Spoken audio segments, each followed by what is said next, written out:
Welcome back po sa Agri sa Agri. Ngayong episode, dumayo tayo ngayon dito sa San Mateo or San Mateo. Ano ba ang pronunciation? San Mateo, North Sagaray, Bulacan.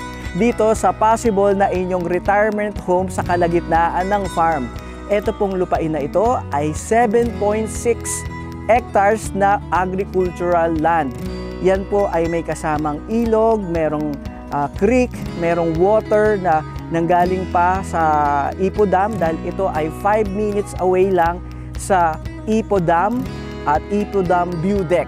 So may mga tourist destination din po kayo mapupuntahan na malapit lang dito, and malapit lang po ito sa SM Fairview, 45 minutes drive.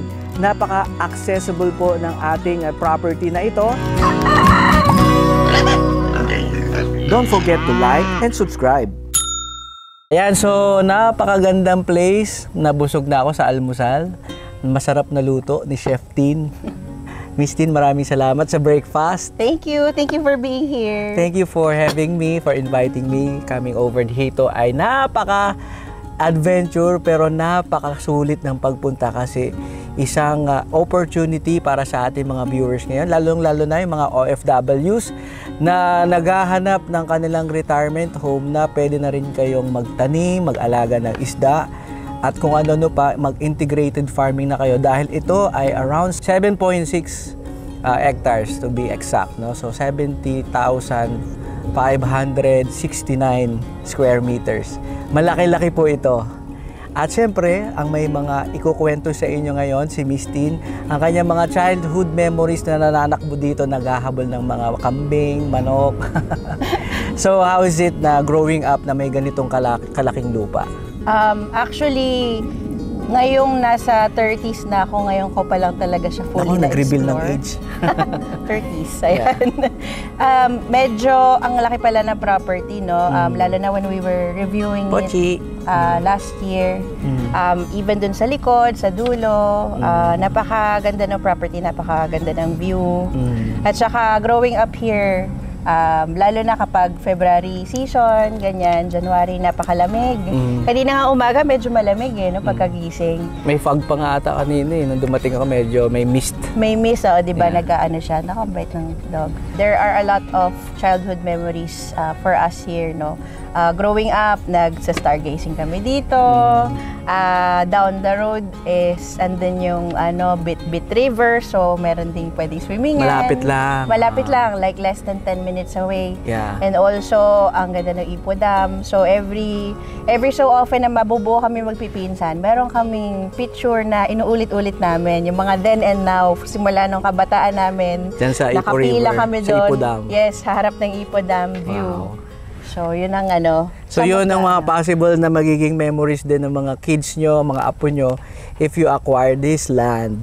Yan. So, at ang pinakamagandang advantage kasi malapit na lang dito, a few kilometers, around how many kilometers dun sa ating bagong MRT system ng North Side. So, from Manila to Pampanga, going to Clark Airport, is may kakaroon na po ng linya ng MRT. MRT, yes. So, MRT 7, about 26 minutes or about 12 something kilometers from here.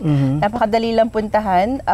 Tapos, on top of that, yung NLEX East. Ayan. So, yung NLEX East na papuntang Nueva Ecija ay dadaan via dito sa area natin. Tapos, it's only 11 minutes away. Yung first exit, yes. Yung first exit, 11 minutes away lang. So, saktong-sakto lang pag nag-establish na yung farm nyo dito, kung meron kayong mga produce na ita-transport, madali na kayo makakalabas. Yes, exactly. Tsaka, di ba napansin mo naman on the way here, very well-cemented yung mga kalsada, malapad yung mga kalsada. In fact, ang dami dumadaan na truck, di ba? Yes. And on weekends, ngayon, lalo na ngayon long weekend, maraming mga bikers at saka mga motorcyclists na umaakyat because Ipo Dam, Ipo River, talaga siya. It's a tourist destination. Tourist destination. Tapos away from the bus talaga. Tapos kaya si Pochi, ito ay city dog, I'm sure. City dog. Puro dungis ngayon, kakatakbo dito kung saan nagsusuot. So kung mahilig kayo sa hayop, yan. So napakalawak po ng 7.6 hectares na pwedeng takbuhan ng inyong mga alaga. At syempre, maghahabol sila ng mga manok at baka na alagaan ninyo. Yes. Yan, so again po, no, available po ito. Ito ay clean title. Katabi ko na po mismo ang isa sa may-ari. And kwento nyo naman, ma'am, bakit nagkasundo na ang buong angka na pag-hati-hatian na at i-liquidate na itong inyong asset? Sure, sige. Actually, yung property na to nasa family na namin to since 1987. Medyo matagal na, ilang generations na din. Lolo ko pa yung bumili nito. Pero marami kasi sa pamilya namin, halos lahat ay wala na sa bansa. So, and it's a really big property na sayang naman, di ba? Kasi maraming pwedeng gawin dito sa farm. Whereas, hindi namin siya talaga matutukan. So, right now, ang meron dito ay itong cafe, Bienson Farm Cafe. Ganda. And napakaraming puno ng mangga, puno ng kakao. So, ang dami ring mga saging dito. Actually, kulang kami sa tao to harvest everything. So, kayo na po ang magtuloy. Kayo na po ang magtuloy. So, sa mga mahilig sa kakao dyan, meron daw po ditong Criollo. So, sisilipin natin mamaya para i-confirm ko ano po itsura nung kanila. Mabidyohan natin yung bunga. I'm sure may bunga yan. At kung Criollo, nako, napaka-high value po yan. Kung mga established trees na or may mother tree na, you hit the jackpot. Kasi, ayan ang #1 variety ng kakao sa buong mundo. Meron pong mga iba't ibang crafts. May nakita ko doon, may nagtatanim pa ng talong. Siguro yung caretaker mo. Yeah, so very, bang masabi, peaceful yung kanilang cafeteria dito. And kung i-establish nyo pa, i-develop nyo pa further, pwedeng maging glamping area na rin dito sa side na maraming mangga dyan. Tapos parang may pit na kayo dyan, bonfire. Fire pit na naka-set up. So, konting-konti na lang yung gagawin yung effort dito kasi ready na ang inyong internet. Meron na rin po dito ang internet connection. At kung gusto nyo magpalit, lahat po halos ng service providers meron na. Yeah, so kayo na lang po ang pipili. Water, paano bang water? Merong naka-install na deep well. So, ang ganda-ganda ng groundwater dito. In fact, na-enjoy ko every time na nagpupunta ako dito kasi sarap maligo, tapos ang ganda ng hair ko pagkatapos kasi iba yung tubig groundwater. Pero may access din tayo sa local water line na provided by the government. Although itong farm is fully self-sustaining when it comes to water. Never pa kami nawala ng tubig dito ever. Meron ng 2 tangke, isa dito sa taas, and meron isa sa main house. May mga makina na rin yung mga tangke na yon. High capacity din siya. Pati yung sewage niya is naka-install na din. Ayan, so isang opportunity pa rin sa inyo kasi kung i-develop nyo rin yun, yung water system at gusto nyo magkaroon ng sariling water station dito, pwede na kayong maging supplier dito sa within the village, mga resource dito. I'm sure naghahanap din sila ng supplier. Anywhere you go, meron talagang maghahanap, bibili ng malinis na tubig na maiinom. At yan po ay isa sa mga abundant dito sa kanilang farm. Ang pinaka-importante, tubig din. Lalo na kung mag-aquaculture sila, mag-aalaga kayo ng crayfish, ng pangasius, or other things na pwede nyo alagaan na kailangan ng tubig. And of course, yung kanilang landscape, makikita nyo naman, 7.6 hectares, napakalawak po no, sa ating drone shot ngayon.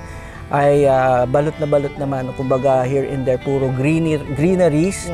At ano pa, may puno ng atis, mangga, may santol, ang mga, hindi ko kilala yung ibang puno. May yung iba mga lumber trees na yata yan Tapos meron pa kaming maraming mahogany actually. So there are a lot of mahogany trees that are surrounding the property. So yung edge ng property namin lahat may mahogany tree.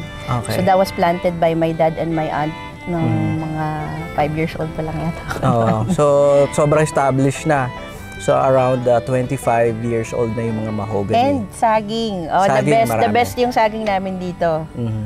Yan, so ang pinakamaganda pa is yung kanilang by the road na entrance ng inyong lupa is gaano kalawak yung haba nung pwedeng possible na maging commercial lot kasi tabi lang ng kalsada. Tapat ng Iglesia ni Cristo Church. Tapat ng Iglesia ni Cristo. About 300 meters thereabouts yung haba ng frontage. Tapos itong nasa harap natin is National Road na talaga siya, di ba? So, malapad nga yung kalsada like I mentioned. And currently, there are 2 gates available. Pero nasa sa inyo yun if you want to open up other gates kasi meron ding access road dun sa kabilang side ng property Pwede rin maglagay ng gate doon at maganda yon, especially if you're trying to build dun sa likod ng property kasi mas accessible through the access dito sa gilid. So by the road din sa kabilang side? Oo, meron kasi mga ilang meters din by the road?